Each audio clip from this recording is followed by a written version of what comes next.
Student, हमने इसमें 15 part में यशोधरा की व्यथा में हमने पढ़ा था। जिसमें हमने जीवन परिचय, केंद्रीय भाव और ये यशोधरा जो कि बसंत का वर्णन सिद्धार्थ जी के माध्यम से करती हैं और अपने दुख को, अपने सखी को व्यक्त करती है। तो सबसे पहले हमने क्या पढ़ा था कि गर्मी का पढ़ा था, गर्मी ऋतु में उनको कैसा अनुभव होता है। उसके बाद हमने ठंड का पढ़ा था, बरसात का पढ़ा था, गर्मी के बाद में फिर हमने बरसात का पढ़े थे, वर्षा ऋतु का वर्णन आया था। उसके बाद फिर शीत ऋतु का वर्णन आया था। शीत ऋतु में के वर्णन में मैंने आपको कल पढ़ाया था थर्ड और फोर्थ वाले में कि उनको कैसा अनुभव होता है अपने प्रियतम सिद्धार्थ के स्पर्श का अनुभव होता है। उसके बाद अब हम कौन सा पढ़ेंगे? उसके बाद अब हम पढ़ेंगे ये 5th नंबर वाला पढ़ेंगे। 5th नंबर वाला शुरुआत करेंगे। ओके बेटा, कल तक हमने 4th यानी ये 4th तक कंप्लीट किया था। अब हम यहाँ से 5th का स्टार्ट करेंगे, ठीक है? ओके, यहाँ से मैंने ही क्या सहा, सभी ने मेरी बाधा व्यथा सही, पेड़ों ने पत्ते तब तक उनका त्याग देखकर त्यागे, मेरा धुंधलापन कोहरा बन छाया सबके आगे, उनके तप की अग्नि के कुंड से घर घर में है जागे, मेरे कंप हाय फिर भी तुम नहीं कहीं से भागे, पानी जमा परंतु ना मेरे खट्टे दिन का दूध दही। यानी इसमें प्रस्तुत कविता में यशोधरा, प्रसंग में आप लिख लोगे। प्रसंग आपको लिखते आता है कि चैप्टर का नाम, लेखक का नाम और उस कविता के माध्यम से क्या कहा जा रहा है वो लिखा जाता है। जिसमें हमने आपको शुरू में पूर्वानुसार, इसमें आप लिखना इस काव्यांश में यशोधरा अपनी विरह व्यथा का वर्णन कर रही है। जैसे मैंने ही क्या सहा सखी, मेरी व्यथा बाधा व्यथा सही। अब अभी तक हमने मैंने ही क्या सहा सखी, इसमें तो ऋतुएं भी मेरे दुख का अनुभव कर रही हैं। अब देखिए, इसमें अभी तक हमने क्या पढ़ा था कि शीत ऋतु का आगमन के विषय में पढ़ा था। अब पतझड़ का आगमन हुआ है। वन स्थली में सभी ओर पतझड़ ही पतझड़ देखकर यशोधरा कहती है अब पतझड़ का मौसम आ गया है, चारों ओर पतझड़ देख करके यशोधरा कह रही है कि मैंने ही क्या सहा, मेरी बाधा व्यथा सही, यानी मैंने ही कहा। अभी कह रही हैं कि चारों ओर पतझड़ ही पतझड़ है और मेरी प्रीतम के अपूर्व त्याग को देखकर वृक्षों ने अपने पत्तों तक का त्याग कर दिया है, पेड़ों ने पत्ते तक त्याग देख कर त्यागे। यानी मेरे जो प्रीतम हैं वो गए हैं तपस्या करने के लिए, यानी संसार की भले के लिए, तो उनको ही त्याग को देख करके मुझे त्याग दिए हैं वह और चले गए हैं। उनकी त्याग को देख करके पत्ते भी, यानी पेड़ पौधे भी अपने पत्ते त्याग रहे हैं। किंतु दूसरी ओर मेरा धुंधलापन कोहरा बन छाया सबके आगे, किंतु दूसरी ओर मेरी निराशा कोहरे का रूप धारण करके सामने आ गई है। यानी जो मेरी निराशा है वह कोहरे का रूप ले ली है और सबके सामने आ गई है।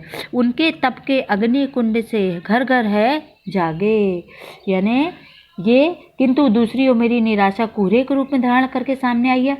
संध्या के समय ग्रस्त अपने घर के आंगन में अंगीठी जलाते, ठंड के समय पर आग जलाते हैं ना, और उनके चारों ओर बैठकर अपना शरीर सेकते हैं। यानी उनके चारों ओर ऐसा मौसम आ गया है कि घर में सभी लोग आग जलाते हैं और उसकी अग्नि से अपने शरीर को सेकते हैं। इसे देखकर यशोधरा कहती है कि मेरे कंप हाय फिर भी तुम नहीं कहाँ से भागे। यानी उनके बाद क्या कह रही हैं वो, इसे देखकर यशोधरा कहती है कि मेरे प्रीतम की तपस्या की पंचाग्नि से प्रभावित होकर ही इन गृहस्थों ने, इन घर के लोगों ने अपने अपने घरों में अंगीठियाँ जलाई है। इस प्रकार लोगों को शीत जनित कंपन दूर हो गया, यानी ठंड दूर हो गई है। जो ठंड की बहुत अधिक ठंड आती तो अपन ऐसे कपते हैं ना, तो जो उनकी कंपन है वो अग्नि के गर्मी से शांत हो गई है, किंतु मेरा कंपन अभी तक बना हुआ है। और अंत में मेरे कंप हाय फिर भी तुम कहीं से भागे, परंतु जो मेरा कंपन है, सब लोग जब अंगीठी जलाते हैं और उसकी अग्नि से उनका जो कंपन है वो भाग जाता है, परंतु जो मेरा कंपन है वो अभी तक नहीं भागा है, नहीं गया है। पानी जमा परंतु न मेरे खट्टे दिन का दूध दही। अंत में अशेष प्रकृति को सफल होते देखकर यशोधरा कहती हैं कि जल तो जमकर चट्टान बन गया है, किंतु मेरे बुरे दिन अभी भी दूर नहीं हुए हैं, अर्थात मेरी मनोकामनाएं अभी भी पूर्ण नहीं हुई हैं। इसमें यशोधरा अपने दुख का वर्णन करती है कि पतझड़ का समय आ गया है और सब जगह पतझड़ देख करके उनके मन में ये होता है कि मेरे पति की पूरी तपस्या जो है कि उनकी त्याग को देख करके ये पत्ते भी अपने, ये पेड़ पौधे भी अपने पत्तों को त्याग रहे हैं, किंतु मेरी और जो मेरी निराशा है, यानी मैं उनकी याद में जो मेरी आशा नहीं है, निराशा बनी हुई है, वो कोहरे के रूप में सबके सामने आ जाती है। और शाम के समय सभी लोग शरीर की ठंडी को कैसे दूर करते हैं कि आगे जलाकर सेक करके अपने कंपन को कम करते हैं, परंतु मेरा कंपन ऐसा है जो कि दूर भी नहीं हो रहा। अंत में प्रकृति सफल होते हुए देखकर यशोधरा कहती है कि जल तो ठंडे के मारे जल जमकर वो हो गया, क्या हो गया है, बर्फ बन गया चट्टान के समान, परंतु जो मेरी मनोकामना अभी पूर्ण नहीं हुई है। इसमें विशेष क्या है, यशोधरा ने पतझड़ के द्वारा अपने विरह वेदना को व्यक्त किया है। दूध और दही का में अनुप्रास अलंकार है और भाषा तत्सम शब्दावली है, खड़ी बोली है, छंदबद्ध की रचना है। ठीक है, इसमें विशेषता। अब हम छठवां पढ़ेंगे। अब हम 6 वाला पढ़ेंगे। मैंने ही क्या सहा सभी ने मेरी बाधा व्यथा सही, आकाश से आकाश थमा है श्वास तुरंत कब टूटे, दिनमुख दमके पल्लव चमके भव से नव रस लूटे, स्वामी के सद्भाव फैल कर फूल फूल में फूटे, उन्हें खोजने को मानो नूतन निर्झर छूटे, उनके श्रम के फल सब भोगे यशोधरा की विनय यही, मैंने ही क्या सहा सभी ने मेरी बाधा व्यथा सही। प्रस्तुत कविता में अब इसमें यशोधरा की व्यथा का अंत नहीं हुआ, बाधा की व्यथा का। अभी भी वह अपने आशा का दामन थामे हुए हैं। उनको ये है कि मेरे प्रीतम अवश्य लौट कर आएंगे, मुझे अपनाएंगे, एक दिन मेरे पति अवश्य आएंगे, क्योंकि उनको छोड़ करके वह संसार की भलाई के लिए चले गए हैं ना। अपन पूर्वानुसार लिखना। आप देखो इसका अर्थ देखो। यशोधरा कहती हैं कि आधारहीन आकाश आशा की भित्ति पर टिका हुआ है, आशा से आकाश थमा है, श्वास तंतु कब टूटे। यानी यह है यशोधरा अपने दुख का वर्णन करते हुए सखी से कह रही हैं कि आधारहीन, यानी मुझे जैसे पूरी निराशा आ जाती है, हमको लगता है ये चीज़ प्राप्त नहीं होगा, उसके बाद भी मेरे इतना बड़ा आकाश आशा की भित्ति पर टिका हुआ है, यानी इतना बड़ा आकाश है, यानी पूरे संसार में मेरे पति कहाँ पर जब तब करने गए हैं, फिर भी मुझे आशा मेरी बनी हुई है। परंतु जीवन का भरोसा नहीं है कि ये जीवन के जो सांस चल रही है वो कब टूट जाए। दिन मुख दमके पल्लव चमके भवने नव रस लूटे, यानी रात्रि के पश्चात नियत क्रमानुसार दिन का आगमन होता है, अंधकार दूर हो जाता है और दिन में मतलब किसे दिन में रोशनी से यानी प्रकाश से सारा संसार जगमगा जाता है। इसलिए यशोधरा भी अपने प्रियतम की आशा को लेकर जी रही हैं और उनके वियोग में जीवन जी रही हैं कि एक दिन अवश्य मेरे पति आएंगे, अंधकार मेरा जरूर दूर होगा। स्वामी के सद्भाव फैलकर फूल फूल में फूटे, उन्हें खोजने को मानो नूतन निर्झर टूटे, यानी ऐसा लग रहा है कि उनका जीवन रात्रि में अंधकारमय के समान हो रहा है, किंतु दृढ़ विश्वास है कि उनके पति अवश्य आएंगे और दिन जब रात्रि है तो सवेरा अवश्य होगा। इसलिए उसके जीवन में आएगा प्रकाश अवश्य आएगा, नए नए पत्ते भी पल्लवित होंगे। आकाश को अपनी विश्वास के ही कारण फल मिला है। वह यानी अंधेरा था, परंतु उसको विश्वास था कि जब सूर्य आएगा तो रोशनी जरूर फैलेगी, तो उसको उसका फल जरूर मिला है। वहाँ सूर्योदय होकर जिसके परिणाम स्वरूप सारे संसार में नवीन आनंद की लहर फैल गई है। अंकुर चारों ओर फूट पड़े हैं, वातावरण चारों ओर आनंदित हो उठा है। इसी प्रकार सौंदर्य भरपूर पुष्पों से यानी चारों ओर फूल ही फूल खिल गए। यशोधरा अपने स्वामी की कल्याणमयी भावनाओं का प्रतिबिंब देखती है। स्वामी के सद्भाव फैलकर फूले, यानी जब चारों ओर सुबह हुई तो फूल ही फूल खिल गए हैं, तो वह अपने स्वामी के कल्याणमयी भावना यानी जो इस कल्याण के लिए वो गए हैं उसका कल्याणमयी उनको भावनाएं दिखाई दे रही, संसार के कल्याण का दिखाई दे रहा है कि देखो मेरे स्वामी तप कर रहे, तो संसार के लिए भलाई का ये चीज दिन निकला है और चारों ओर रोशनी खुशियां फैली हुई है।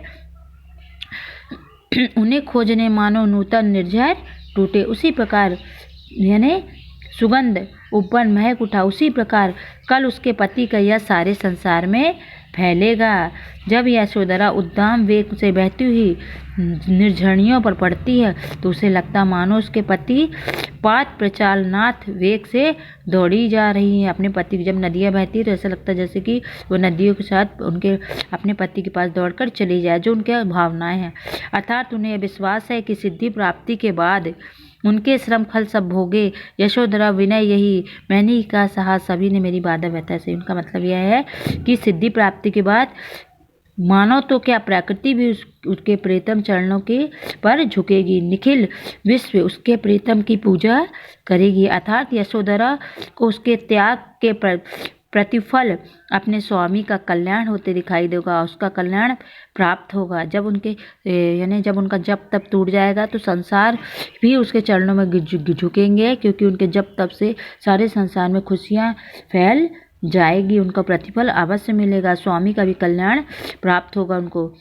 यशोधरा यही विनय कर रही है कि उनके प्रीतम यशोधरा विनय यही विनय कर रही हैं कि उनके प्रीतम अपनी तपस्या के परिश्रम के परिणाम स्वरूप कुफल अवश्य लावेंगे और समस्त विश्व का भी कल्याण होगा।